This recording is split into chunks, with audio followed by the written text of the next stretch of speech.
High students, আজ আমি SSC MTS এক্সামের প্রিপারেশন স্ট্র্যাটেজি নিয়ে কিছু কথা বলছি। আর এই প্রিপারেশন স্ট্র্যাটেজিটা আমি ধরে নিলাম তোমরা সবাই জেনারেল ক্যান্ডিডেট আছো। এখানে এসসি এসটি ওবিসি ক্যাটাগরিতে তুমি যদি ভাবো আগেই ভেবে নাও, তাহলে তোমরা এই কাট অফটাকেও পার করতে পারবে না। এর জন্য সবসময় মাইন্ডসেট রাখবে তুমি অ্যাজ এ জেনারেল ক্যান্ডিডেট হিসেবে তুমি ফাইট করছো।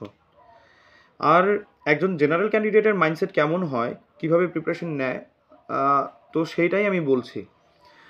তো এসএসসি এমটিএসের দুটো পেপার হয় মেনলি, যেটা র্যাঙ্কিংয়ের জন্য কাজে লাগে। ও ম্যাথস রিজনিংয়ের পেপারটা ওটা কোয়ালিফাইং ইন নেচার, ওটা আমি বলছি না। তো ইংলিশের জন্য আমি পরে ভিডিও বানাবো, আজকে আমি বানাচ্ছি জিকে জিএস কারেন্ট অ্যাফেয়ার্সের জন্য। যদি তোমাকে চাকরিটা পেতে হয় না এসএসসি এমটিএসের, যে কাট অফটা হাই কাট অফ যাচ্ছে, তাতে ইংলিশ জিকে জিএস কারেন্ট অ্যাফেয়ার্সের প্রত্যেকটা সাবজেক্টের প্রত্যেকটা চ্যাপ্টারকে গুরুত্ব দিয়ে এবং গভীরভাবে পড়তে হবে।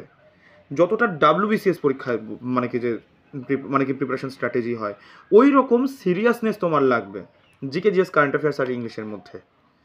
কারণ কি, তুমি ভাবো যে মাত্র 5-6 হাজার ভ্যাকেন্সি দিচ্ছে ইন্ডিয়াতে, পরীক্ষা দিচ্ছে 30-40 লাখ। তার মানে ইউপিএসসি পাওয়াটাও এখন মনে হয় সহজ, আমার কাছে মনে হয় এসএসসি এমটিএস পাওয়ার থেকে। তোমাকে যদি 150-র মধ্যে 150 না পাও না, মাথায় যে চিন্তা করতে হয় যে আমাকে যদি একটা এমসিকিউ ভুল যায় না, তাহলে আমার এই বছর ফাইনাল সিলেকশন থেকে বাদ।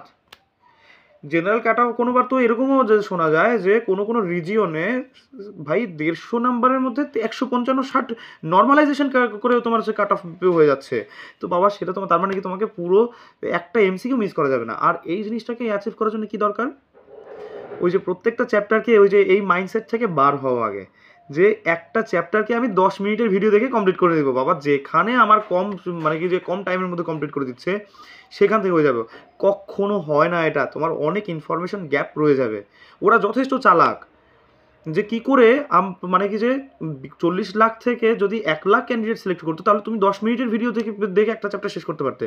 যখন তোমাকে 40 লাখের মধ্যে 4000-5000-এর মধ্যে আসতে হচ্ছে, প্রতি হাজারে একটা ক্যান্ডিডেটের মধ্যে তোমাকে আসতে হচ্ছে, তখন কিন্তু তোমাকে অবশ্যই কোয়ালিটি লাগবে। এর জন্যে আমি যেসব তোমাকে আমি চেষ্টা করছি যে প্রথমে ইকোনমি ধরেছি। ইকোনমি আমার টার্গেট আছে যে 20টা চ্যাপ্টার না, এক একটা চ্যাপ্টার 2-2.5 ঘন্টা 3 ঘন্টার মধ্যে আমি কমপ্লিট করব, ছোটো ছোটো ভিডিও বানিয়ে।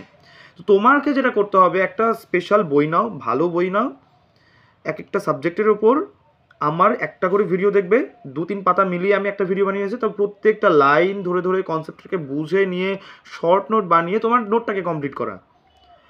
তাহলে গিয়ে তুমি যদি এরকমভাবে খাপছাড়াভাবে পড়ো না, এক একটা চ্যাপ্টার 10-20 মিনিটের মধ্যে কমপ্লিট করা, তাহলে কী হবে, মাঝখানে এত গ্যাপ পড়ে যাবে, ওরা মাঝখান থেকে এমসিকিউ তুলে দেবে, তুমি টেরই পাবে না কোথার থেকে দিয়েছে এমসিকিউ।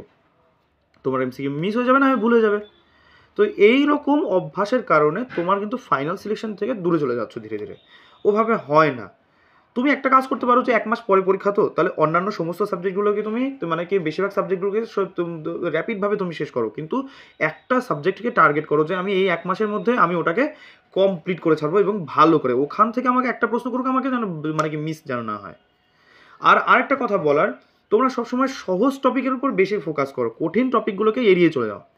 ইন্ডিয়ান ইকোনমির ধরো এগ্রিকালচার, ইরিগেশন, এইসব টপিকগুলো সোজা।